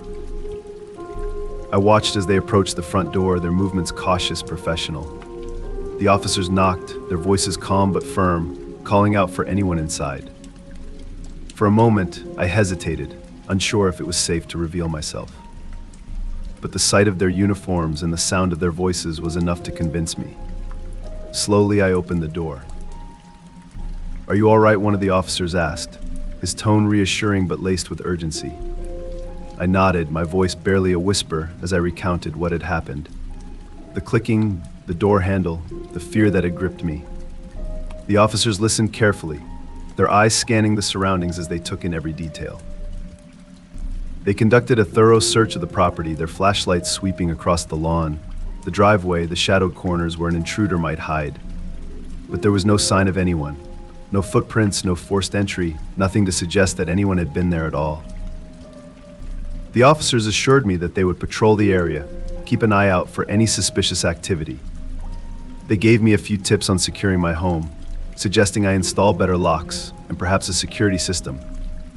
Their words were meant to comfort, but the lingering fear in my chest was hard to shake. With the police gone, the immediate threat seemed to dissipate, but the sense of vulnerability remained. Someone had been at my door, trying to get in, and that knowledge left me feeling exposed. The walls of my home no longer felt like a safe haven. They felt like barriers, fragile ones, between me and the unknown dangers that lurked outside. That night I didn't sleep. I couldn't. Every creak of the floorboards, every gust of wind against the windows sent a fresh wave of fear coursing through me. The clicking noise that had once been a distant, abstract threat was now a haunting memory, a reminder of how quickly safety could be shattered. The next day, I took the police's advice to heart. New locks, a security system, everything I could do to fortify my home against the possibility of another intruder. I checked every window, every door, making sure they were all secure. My home, once a place of peace and relaxation, had become something else, a fortress I had to defend. The incident had changed me. I was more vigilant now, more aware of the dangers that lurked in the shadows. The sense of safety I had once taken for granted was gone, replaced by a constant state of alertness. Even in the quiet moments, when the house was still and the world outside seemed calm, I couldn't shake the feeling that something or someone was watching. The experience had taught me a valuable lesson: safety is not something to be taken for granted. It is something that must be actively maintained, guarded, and protected. And while the immediate threat had passed, the memory of that night, the sound of the clicking, the fear that had gripped me would stay with me, a constant reminder of how quickly everything can change. It was one of those crisp autumn evenings when the city streets shimmered under the glow of streetlights, casting long shadows that seemed to play tricks on the mind. I had stayed late at the office, finishing up a project that had consumed most of my time and energy over the past few weeks. The sense of accomplishment was satisfying, but the late hour meant I had to make my way home under the veil of darkness. The streets, normally bustling with life, were quieter than usual, with only a few people scattered here and there. As I stepped out of the office building, the cool air brushed against my skin, reminding me that winter was just around the corner. I wrapped my scarf tighter around my neck, pulling my coat closer as I began my walk home. The familiar route gave me a sense of comfort, and despite the late hour, the routine of my footsteps echoed steadily against the pavement, offering me a strange sort of companionship. The occasional car passed by, its headlights momentarily illuminating the deserted street before disappearing into the distance, leaving behind the faint hum of the city. It was peaceful, in a way. The solitude was a welcome change from the chaos of the workday. But as I crossed an intersection about halfway through my walk, something caught my attention. At first, it seemed insignificant, a shadowy figure moving in the periphery of my vision. I assumed it was just another late-night commuter heading home, like me. But as I continued, I noticed that the figure didn't follow the typical pattern of a passerby. Instead of diverging off at the next street or slowing down as they approached their destination, they maintained the same distance behind me, mirroring my every move. I told myself it was nothing. Coincidence, surely. Perhaps they lived in the same direction, and we just happened to be walking the same path. But as I turned a corner, my unease grew. The figure altered their pace, maintaining the same distance as before, their movements almost calculated, deliberate. My heart began to race. I quickened my step, subtly at first, just enough to put a little more space between us. But to my dismay, the stranger mirrored my pace, quickening their steps to match mine. My pulse quickened, fear starting to creep into the edges of my consciousness. I glanced over my shoulder, hoping to catch a clearer glimpse of the person. The figure was dressed in dark clothing, their face obscured by shadows cast by the streetlights. Their features were indiscernible, but the persistence with which they followed sent a chill down my spine. I tried to shake off the feeling, convincing myself that it was just paranoia. The stranger was probably just someone heading home like me, and I was overreacting. But the rhythm of their footsteps, always in sync with mine, was impossible to ignore. By now, I was more than halfway home. The streets were still relatively empty, with only the occasional late-night diner or group of friends passing by, oblivious to my growing anxiety. I decided to take a detour, veering off my usual route in the hopes that the stranger would continue straight and I could lose them. But as I turned down a side street, I heard the unmistakable sound of footsteps following me, still there, still matching my pace. Panic began to rise in my chest. I could feel my breath quicken, my thoughts racing through every possible scenario. What did this person want? Were they dangerous? Why were they following me? The questions swirled in my mind, each one more unsettling than the last. I decided to make my way toward a busier part of town, hoping that the presence of more people would deter the stranger. I headed toward a well-lit park, where I knew there would be late-night joggers and dog walkers. The park was a maze of pathways, and I figured I could lose the stranger if I took enough twists and turns. The trees loomed overhead, their branches swaying gently in the breeze as I entered the park. But as I hurried along the winding paths, I couldn't shake the feeling that the stranger was still there, lurking just out of sight. The sound of footsteps had stopped, but the feeling of being watched remained.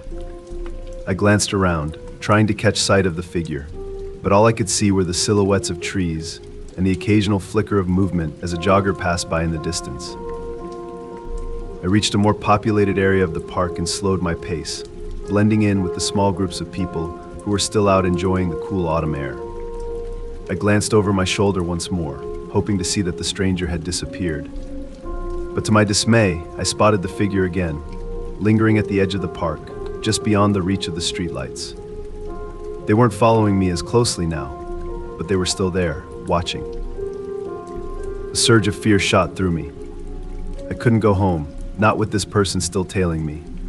The thought of leading them to my front door was terrifying.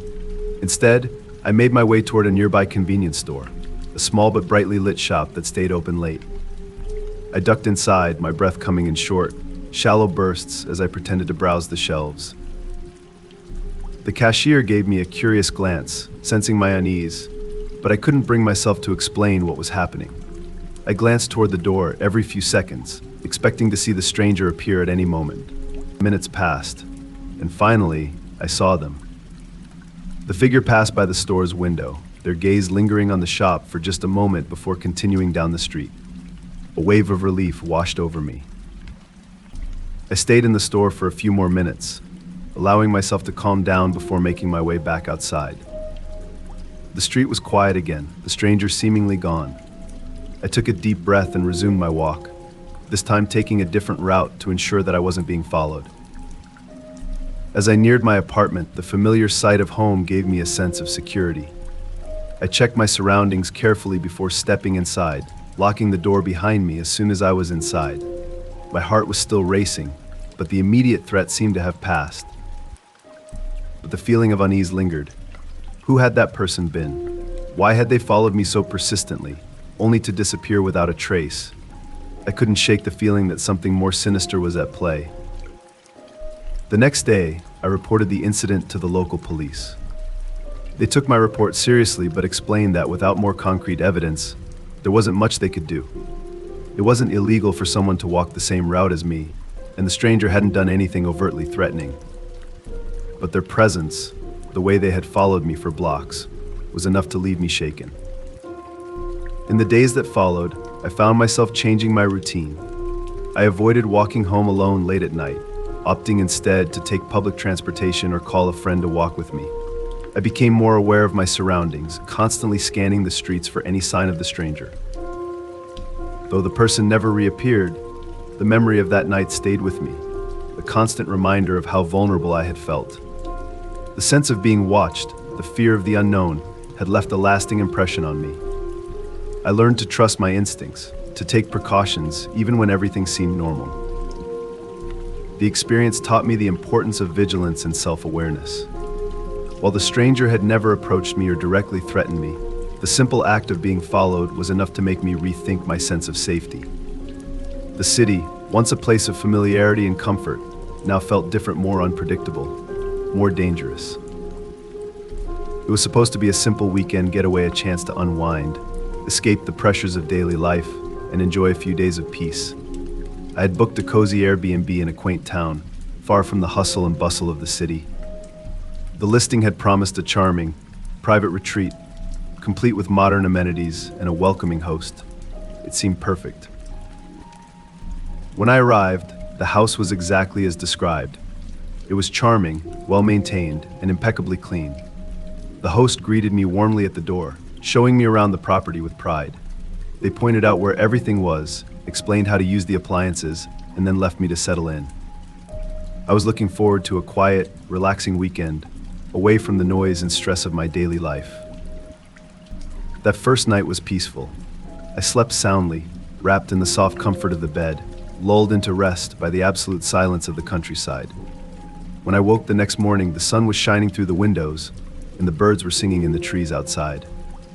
I felt completely at ease. After a leisurely breakfast, I decided to explore the surrounding area.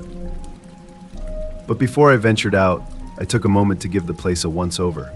It was a habit of mine, something I always did when staying somewhere new. I liked to check everything, make sure it was all in order.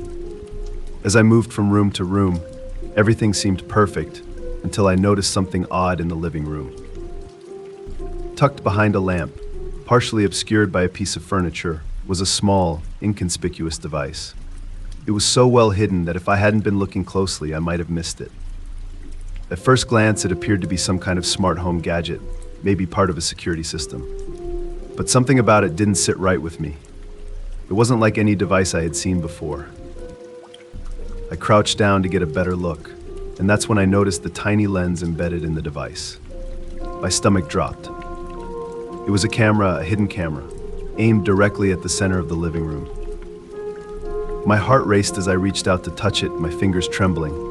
I inspected the device more closely, and sure enough, there was a small, barely visible LED light blinking intermittently. The camera was on. Someone had been watching. Panic surged through me. The idea that my privacy had been invaded in what was supposed to be a private, relaxing space was horrifying. I stood there for a moment, paralyzed by the realization that I had been watched possibly from the moment I had walked through the door. Who had put the camera there? The host? A previous guest? The questions swirled in my mind, each one more unsettling than the last. I quickly snapped out of my daze and began searching the rest of the house, tearing through every room, every nook and cranny, looking for more hidden cameras. My search revealed nothing else, but the presence of that single camera was enough to send my mind reeling. I took out my phone and immediately called the host. My voice was shaking as I explained what I had found. The host sounded just as shocked as I was, their tone full of concern and disbelief. They assured me that they would come over immediately to retrieve the device and investigate what had happened. But their assurances did little to ease my discomfort. I couldn't shake the feeling of being watched, of my privacy being violated. Even with the host on the way, I felt exposed, vulnerable. The thought of staying another minute in that house made my skin crawl. I decided to document the camera, taking photos of its location and noting the details in case I needed them later. Then, while waiting for the host to arrive, I contacted Airbnb's customer service to report the incident. The representative I spoke to was empathetic and promised to escalate the issue, assuring me that they took privacy violations very seriously. After what felt like an eternity, the host finally arrived. They were apologetic, expressing their horror at the discovery. They insisted that they had no knowledge of the camera and suggested that it must have been left behind by a previous guest. They retrieved the device and promised to investigate further, but their words did little to comfort me. I couldn't shake the feeling that something wasn't right. Despite the host's explanations, I remained skeptical. How could they not have noticed the camera in their own home? And if it truly had been left behind by a previous guest, why hadn't the host done a thorough check before allowing anyone else to stay? The more I thought about it, the more uneasy I felt. That night I couldn't sleep.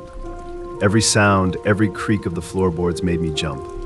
My mind kept replaying the events of the day, and I couldn't shake the feeling that someone might still be watching. I lay awake in the darkness, staring at the ceiling, wondering if there were more cameras hidden somewhere I hadn't found. The next morning, I packed my bags and left the Airbnb without saying another word to the host. I didn't care about the refund or the investigation anymore. I just wanted to leave that place behind and forget it had ever happened. In the days that followed, Airbnb reached out to me several times to update me on the investigation. They assured me that they were taking the matter seriously and would ensure that such incidents were prevented in the future. They offered me a full refund and extended their apologies for what had happened. But the damage was already done. The experience had left me shaken, and the sense of violation was something I couldn't easily forget. The thought that someone had been watching me in what was supposed to be a safe, private space haunted me for weeks. I became hyper-aware of my surroundings, always checking for hidden cameras whenever I stayed in a hotel or rented a property. I installed security measures in my own home, and I took extra precautions to protect my privacy. The incident had changed the way I viewed my personal space, and I could never truly relax in a vacation rental again. Airbnb assured me that they had taken steps to prevent similar incidents from happening in the future. They promised to review their privacy and security policies and to ensure that hosts were more thoroughly vetted. But despite their efforts, the experience had left a lasting mark on me. The hidden camera had shattered my sense of security. The house, which had seemed so charming and inviting when I first arrived, had become a place of fear and discomfort. The trust I had once placed in vacation rentals was gone, replaced by a lingering paranoia that followed me wherever I went. The host had tried to make things right, but their explanations felt hollow.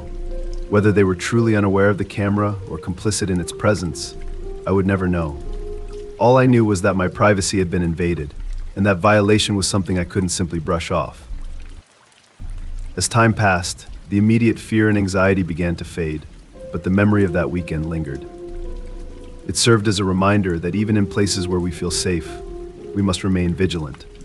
The world is full of hidden dangers, and the comfort of our surroundings can be deceiving. I continued to travel, but with a new sense of caution. Every hotel room, every rental property was thoroughly inspected before I allowed myself to relax. The hidden camera had taught me a valuable lesson about trust and privacy, one that I would never forget. The house had been abandoned for years. Everyone in town knew about it, but no one ever talked about it, not in the open anyway. It stood at the edge of the town, half hidden by the trees that had grown wild around it, as though nature itself had tried to reclaim the place. I had passed by it countless times, always feeling a strange pull, a curiosity that I couldn't explain. But something about the house made people uneasy. Locals whispered about it, of course. There were rumors, stories about the family that had once lived there, but none of them seemed to know for sure what had happened. Some said it was haunted. Others claimed it was cursed. All I knew was that no one had lived there for decades, and yet there was something about it that felt alive. The opportunity to explore the house came one evening during a gathering with friends. We had spent the afternoon talking about urban legends and spooky stories, and inevitably, the conversation turned to the old house. "I dare you to go," and one of my friends had said, half joking, but the challenge was enough to set the plan in motion. We were young, reckless, and eager to prove we weren't scared of anything, not even the house that everyone else avoided.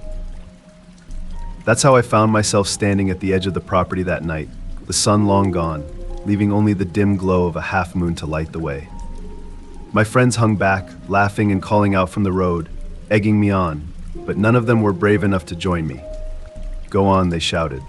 "See if the ghosts are real." I wasn't so sure about the ghosts, but there was a chill in the air that made the hair on the back of my neck stand up. The house loomed before me, its broken windows like empty eyes, watching as I approached. The front door hung slightly ajar, as though inviting me in or daring me to step closer. With a deep breath, I pushed the door open, its hinges groaning in protest. The sound echoed through the empty halls, bouncing off the walls in a way that made the house feel even larger than it was. I stepped inside, the wooden floor creaking beneath my weight. The air was thick with dust, and the faint scent of decay lingered in the corners of the room. It was darker than it should have been. The moonlight barely penetrated the house, leaving long shadows that stretched across the floor like fingers reaching out from the darkness. I pulled out my phone, using the weak beam of its flashlight to guide me as I moved deeper into the house. The place was eerily quiet. No birds, no wind, not even the sound of my friends outside. It was as though the house had swallowed the world around it, leaving me in a silence so thick it felt suffocating. I could hear my own breathing, the soft shuffle of my footsteps, but nothing else. The stillness was unsettling, like the calm before a storm. As I moved through the hallways, I couldn't shake the feeling that I was being watched. Every time I turned a corner, I expected to see someone or something standing there, waiting for me. But there was nothing. Just empty rooms, their peeling wallpaper and cracked windows, the only signs of life that had once been there. But then, I heard it. A whisper. It was faint, barely audible, but it was there. I stopped, holding my breath, straining to listen. The whisper came again, a soft, unintelligible murmur that seemed to drift through the walls. My heart pounded in my chest, and for a moment, I thought it must be the wind. But the air was still, and the whisper sounded too. Deliberate. I took a step forward, my phone's light flickering as I scanned the room. The whisper grew louder, more insistent, though I still couldn't make out the words. It seemed to be coming from everywhere at once, wrapping around me, pulling me deeper into the house. My mind raced. Was it just my imagination? The creak of old wood settling? But no, the whisper was real. It was there, just beneath the surface, beckoning me forward. I turned a corner and found myself in what must have once been a living room. The furniture was long gone, leaving only the barest remnants of a life once lived. An old fireplace stood against the far wall, its stone facade cracked and crumbling. And there, in the center of the room, was a staircase leading up to the second floor. The whisper seemed to come from there, from the shadows at the top of the stairs. My pulse quickened as I approached, each step feeling heavier than the last. The air was colder here, and I could see my breath in the faint light of my phone. The whisper had grown louder, more distinct, but the words were still just out of reach, like a conversation I wasn't meant to hear. I hesitated at the bottom of the stairs, my mind screaming at me to turn back, to leave the house and never return. But something pulled me forward, curiosity, fear, or maybe something else. I took the first step, then another, the wood creaking underfoot as I made my way up. Halfway up the stairs, the whisper stopped. The silence that followed was deafening. I froze, my breath catching in my throat as I waited for anything to happen. But there was nothing. No sound, no movement, just the empty darkness stretching out before me. I should have turned back then. I should have left. But I didn't. I couldn't. I reached the top of the stairs and found myself in a long hallway, the doors to the rooms on either side hanging open like mouths waiting to swallow me whole. The whisper hadn't returned, but I could feel it. Something was here, watching, waiting. The air felt thick with it, and the walls seemed to pulse with an unseen energy. I moved slowly, carefully, the beam of my phone's light cutting through the darkness. The first few rooms were empty, just like the ones downstairs, nothing but dust and decay. But as I approached the last door at the end of the hall, something caught my eye. There, on the floor in front of the door, was a small, crumpled piece of paper. I bent down, picking it up with shaking hands. The paper was old, brittle, and covered in what looked like faded handwriting. The words were smudged, barely legible, but I could make out a few phrases trapped. Never leave, watching. My heart pounded in my chest as I stared at the paper, my mind racing with the implications. Who had written this? And why? The questions buzzed in my head, but before I could process them, I heard it again, the whisper. This time it was louder, closer. I spun around, shining my light into the darkness behind me, but there was nothing, no one, just the empty hallway and the sound of my own breathing. I turned back to the door in front of me, the whisper still echoing in my ears. Slowly, I reached for the doorknob, my hand trembling as I turned it. The door swung open with a groan, revealing a small, empty room. There was nothing unusual about it, no furniture, no signs of life. Just an empty space, silent and still. But the whisper was louder now, filling the room, swirling around me like a cold breeze. I could feel it pressing in on me, pulling at the edges of my mind, and for a moment, I thought I understood the words. Leave. Without thinking, I turned and ran. I didn't stop until I was out of the house, the front door slamming shut behind me as I stumbled back onto the road where my friends were waiting. They laughed, teasing me for being scared, but I couldn't shake the feeling that I had come too close to something I wasn't meant to find.